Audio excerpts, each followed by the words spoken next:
ಶ್ರೀಗುರುಭ್ಯೋ ನಮಃ. ಹರಿ ಓಂ. ವ್ಯಾಸಾಯ ಭವನಾಶಾಯ ಶ್ರೀಶಾಯ ಗುಣರಾಶಯೇ ಹೃದ್ಯಾಯ ಶುದ್ಧವಿದ್ಯಾಯ ಮಧ್ವಾಯ ಚ ನಮೋ ನಮಃ. ಹರಿ ಓಂ. ಶ್ರೀಗುರುಭ್ಯೋ ನಮಃ. ಪರಮ ಮಂಗಳಕರವಾದ ಪಂಚಮ ವೇದ ಎಂದೇ ಪ್ರಖ್ಯಾತಿಯಾದ ಶ್ರೀಮನ್ಮಹಾಭಾರತ. ಶ್ರೀಮನ್ಮಹಾಭಾರತದಲ್ಲಿ ಬರುವಂಥದ್ದು ಭಗವದ್ಗೀತೆ. ಭಗವಂತನ ಕೃಷ್ಣನ ಬಾಯಿಯಿಂದ ಬಂದದ್ದು.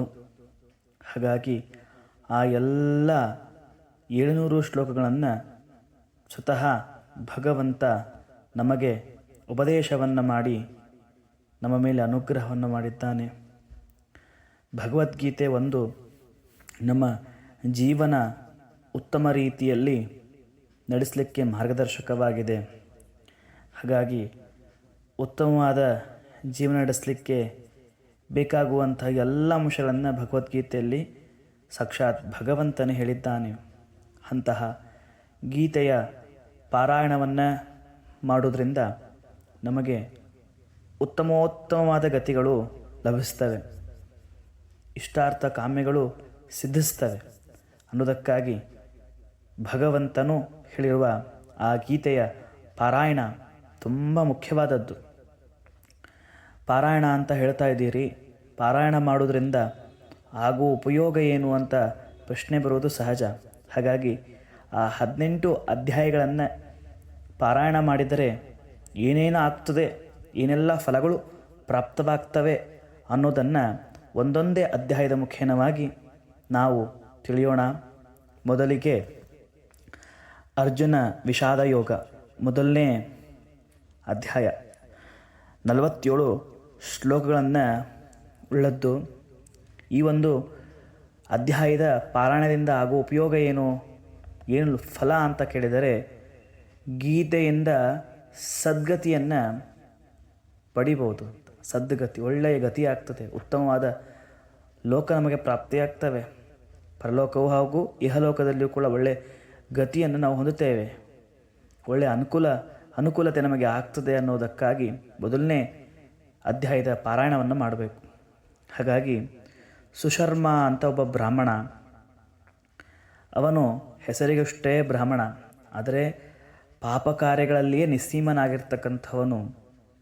ಅವನು ಹುಟ್ಟಿದ ಮನೆತನವೂ ಅಷ್ಟೇ ಕ್ರೂರ ಮನೆತನವಾಗಿತ್ತು.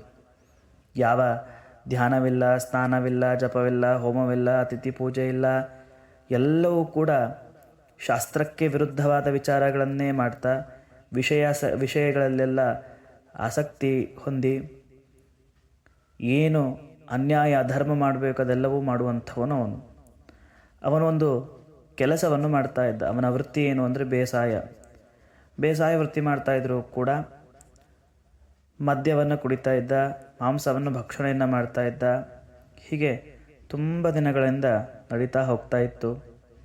ಒಮ್ಮೆ ಅವನು ಎಲೆಗಳನ್ನು ತರಬೇಕು ಅಂತ ಕಾಡಿಗೆ ಹೋಗ್ತಾ ಇದ್ದಾನೆ.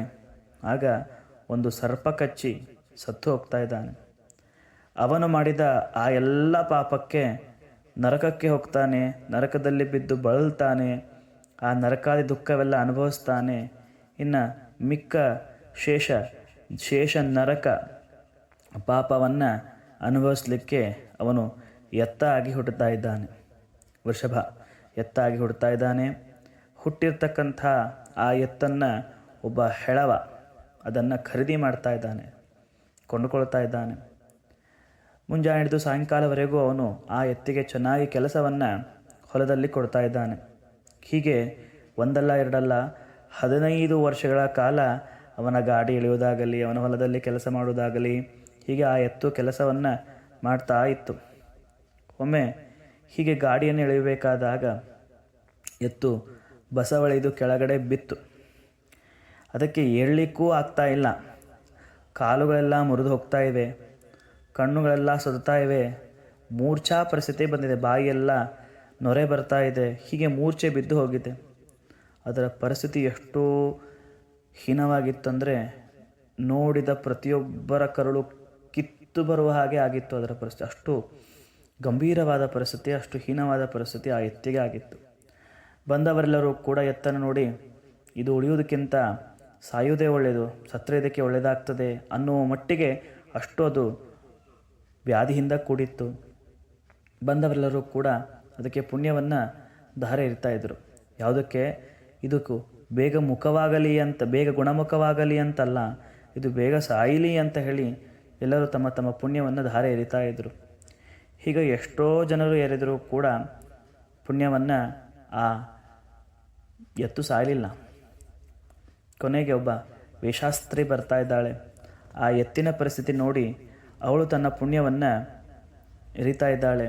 ಅದು ಕೂಡಲೇ ಸತ್ತು ಹೋಗ್ತಾ ಇದೆ. ಎಷ್ಟು ಪಾಪವನ್ನು ಮಾಡಿತ್ತೋ ಆ ಪಾಪವನ್ನು ಅನುಭವಿಸ್ಲಿಕ್ಕೆ ನರಕಕ್ಕೆ ಹೋಗಬೇಕಾಗಿತ್ತು. ಆದರೆ ಈ ವೇಷಾಸ್ತ್ರೀ ಎರೆದ ಪುಣ್ಯದ ಪ್ರಭಾವದಿಂದ ತಾನು ಮಾಡಿದ ಪೂರ್ವಜನ್ಮದ ಎಲ್ಲ ಪಾಪಗಳು ನಶಿಸಿ ಹೋಗಿದೆ. ಮುಂದೆ ಅವನು, ಆ ಎತ್ತು, ಒಬ್ಬ ಬ್ರಾಹ್ಮಣನಾಗಿ ಹುಟ್ಟಿ ಬರ್ತಾ ಇದ್ದಾನೆ. ಪೂರ್ವಜನ್ಮದ ಒಂದು ನೆನಪು ಇತ್ತು. ಹಾಗಾಗಿ ಅವನಿಗೆ ಕುತೂಹಲ, ಇಷ್ಟೆಲ್ಲ ಜನರು ಪುಣ್ಯವನ್ನು ಎರೆದರೆ ಸಾಯಲಾರ್ದ ನಾನು, ವೇಷಾಸ್ತ್ರೀ ಅವಳು ಪುಣ್ಯವನ್ನು ಎರೆದ ಮೇಲೆ ಸತ್ತು ನನ್ನ ಪಾಪಗಳೆಲ್ಲ ನಾಶ ಆಗಿ ನಾನು ಮಾನವ, ಅದರಲ್ಲೂ ಬ್ರಾಹ್ಮಣ ಶರೀರವನ್ನು ಹೊಂದಿದ್ದೇನಲ್ಲ ಅಂತ ಈ ರೀತಿಯಾಗಿ ತುಂಬ ಇದಕ್ಕೆ ಕಾರಣ ಏನು ಅಂತ ಕುತೂಹಲದಿಂದ ಅವನು ಅವಳನ್ನು ಹುಡುಕ್ತಾ ಇದ್ದ. ಕೊನೆಗೆ ಅವಳು ಸಿಕ್ಕಳು. ಅವಳಿಗೆ ಕೇಳ್ತಾ ಇದ್ದಾನೆ, ಯಾವ ಪುಣ್ಯ ಪ್ರಭಾವದಿಂದ ನನಗೆ ನೀನು ಈ ಪುಣ್ಯವನ್ನು ಧಾರೆ ಎರೆದದ್ದು ಅಂತ.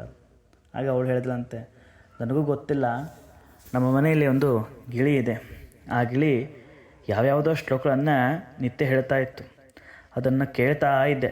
ಆ ಒಂದು ಪುಣ್ಯವನ್ನು ನಿನಗೆ ಧಾರೆ ಎರೆದದ್ದು ಅಂತ ಇಷ್ಟ ಹೇಳಿದ್ಲು. ಆಗ ಅವನಿಗೆ ಇನ್ನೂ ಜಿಜ್ಞಾಸೆ ಜಾಸ್ತಿ ಆಯಿತು. ಹಾಗಾಗಿ ಅವನು ಆ ಗಿಳಿ ಹತ್ರ ಹೋಗಿ ಕೇಳೋಣ ಅಂತ ಗಿಳಿ ಹತ್ರ ಬರ್ತಾ ಇದ್ದಾನೆ.